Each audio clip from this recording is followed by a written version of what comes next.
Here's a sentence that would have sounded completely unbelievable just 2 years ago. Kendrick Lamar just became the most decorated rapper in the history of the Grammy Awards with 27 career wins, while Drake was simultaneously being laughed out of a federal courtroom. Not a movie, not a simulation, real life.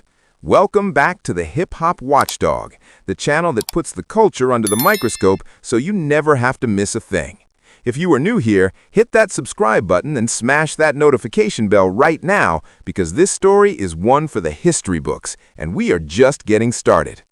Let us set the full scene because context is everything here.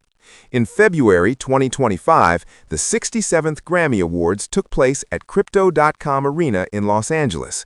Kendrick Lamar walked in with 7 nominations for Not Like Us, the very diss track Drake was trying to get pulled from the internet through a federal lawsuit, and walked out with 5 trophies: Song of the Year, Record of the Year, Best Rap Performance, Best Rap Song, Best Music Video. 5 nominations, 5 wins, a clean sweep.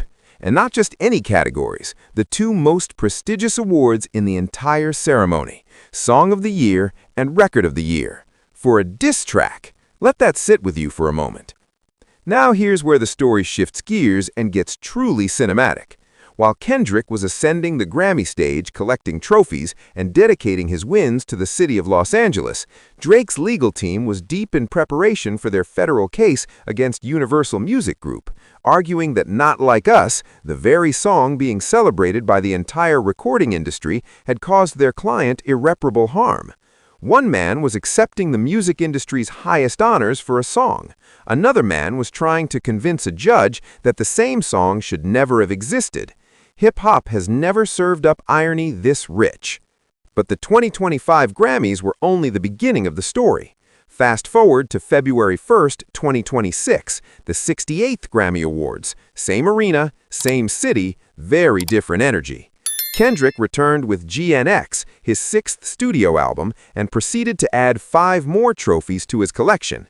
Best Rap Album for GNX, Record of the Year for Luther, his soulful collaboration with SZA, Best Melodic Rap Performance, Best Rap Song for TV Off.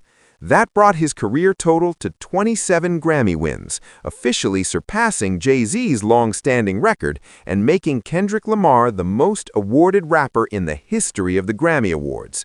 Read that sentence again: the most awarded rapper in Grammy history, ever.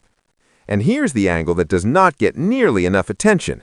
Kendrick didn't just break Jay-Z's record, he did it across back-to-back years using music from a beef that the rest of the industry told him to let go of.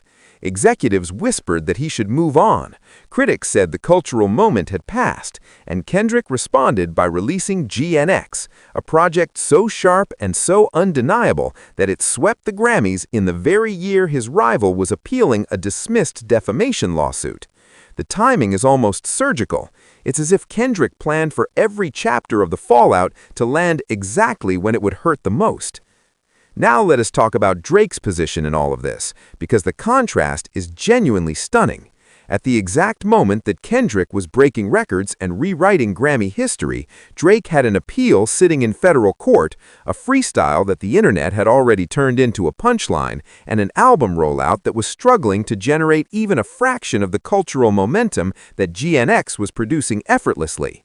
His team was fighting a legal war on the premise that Not Like Us, the very song being celebrated by the entire recording industry, had caused their client irreparable harm.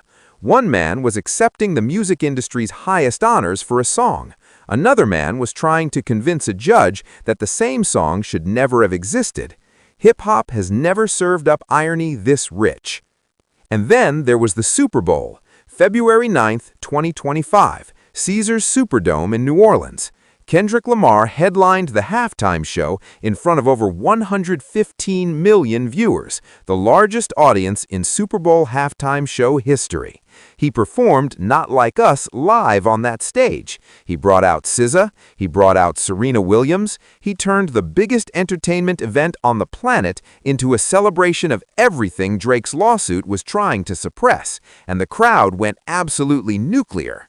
If you needed a single image to capture the full scope of how thoroughly this beef ended, that was it. The halftime show, the Grammys, the dismissed lawsuit, the broken record. Every single metric pointed in one direction. Here's where the watchdog lands on this whole thing.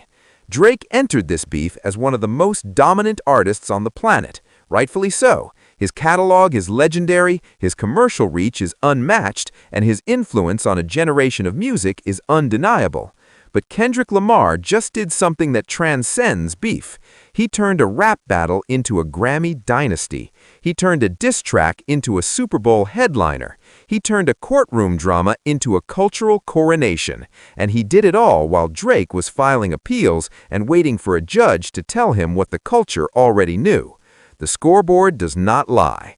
27 Grammys. The record is Kendrick's. Thank you for watching, and we'll see you in the next one.